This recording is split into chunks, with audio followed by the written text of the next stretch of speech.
السلام علیکم۔ گزشتہ دنوں ہی امریکی صدر جو بائیڈن نے چائنا کے خلاف ایک بڑا اتحاد بنایا۔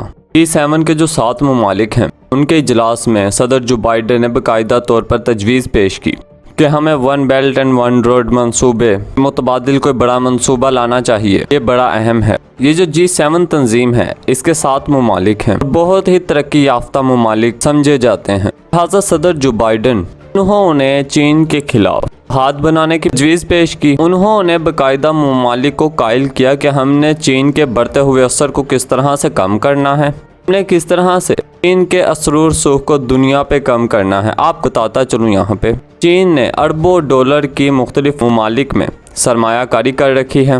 اب امریکہ یا اس کے جو ناقدین ہیں، جو اس پر تنقید کرنے والے ہیں، وہ کہتے ہیں کہ اس نے جان بوجھ کر غریب ممالک پر اتنا پیسہ انویسٹ کیا تاکہ وہ تمام ممالک اس کے مقروض ہو جائیں اور وہ یہ قرضہ کبھی بھی نہیں اتار سکیں گے۔ لیکن یہ صرف دعوے ہیں۔ حقیقت یہ ہے کہ چائنا دنیا کی معاشی اعتبار سے ایک بڑی طاقت بنتا جا رہا ہے۔ یورپی تمام ممالک بہت خوف زدہ ہیں۔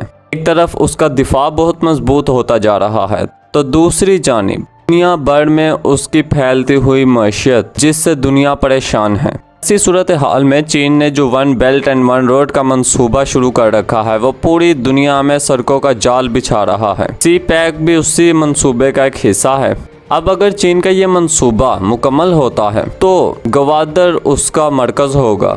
اب ایسی صورتحال میں پاکستان دن دگنی اور رات چگنی ترقی کرنے لگے گا۔ اس سے قبل پاکستان کی دفاعی پوزیشن بہت مضبوط ہے۔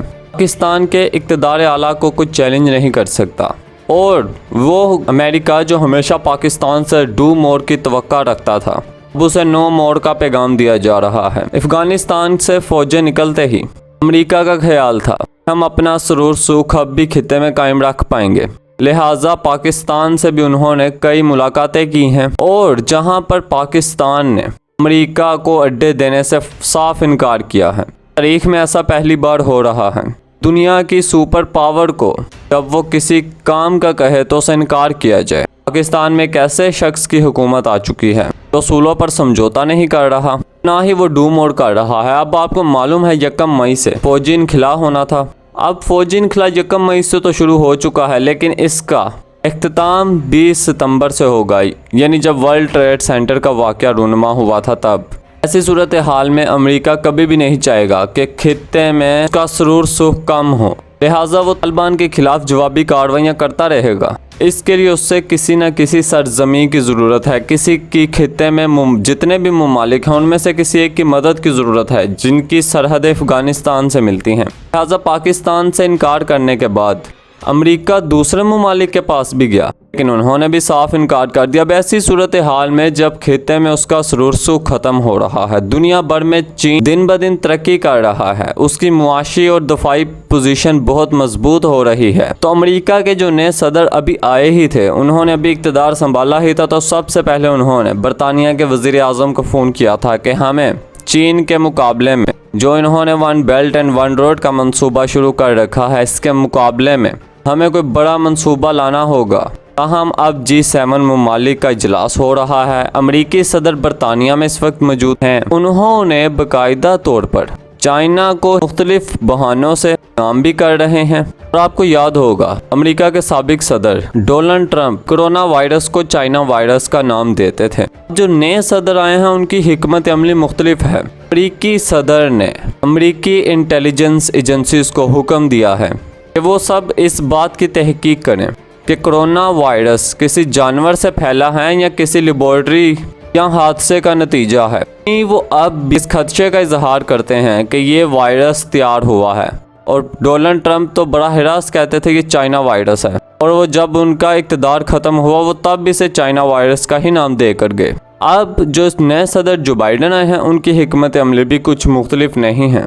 چین کو انسانی حقوق کی خلاف ورزی کی آڑ میں ذلیل کیا جاتا ہے، اس کی ساخت کو نقصان پہنچانے کی کوشش کی جاتی ہے، تو کبھی کورونا کی آڑ میں اس کے خلاف کارروائیوں کا عندیہ دیا جاتا ہے۔ ایسی صورتحال میں دنیا میں اب پاکستان اور چائنا کے تعلقات کسی سے ڈھکے چھپے نہیں ہیں۔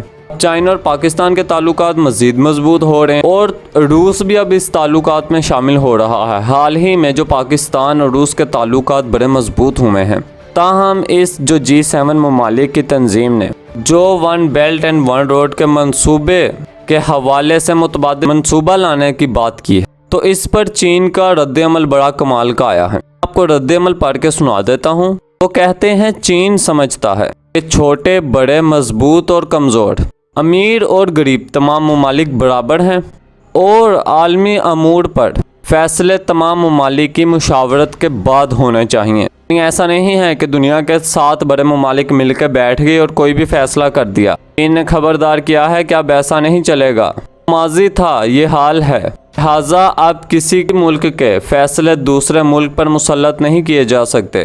لہٰذا چین نے بہت بڑا رد عمل دیا ہے۔ چینی ترجمان کا کہنا ہے کہ وہ دن گئے کہ جب چھوٹے ملک کے گروہ دنیا کی قسمت کا فیصلہ کرتے تھے۔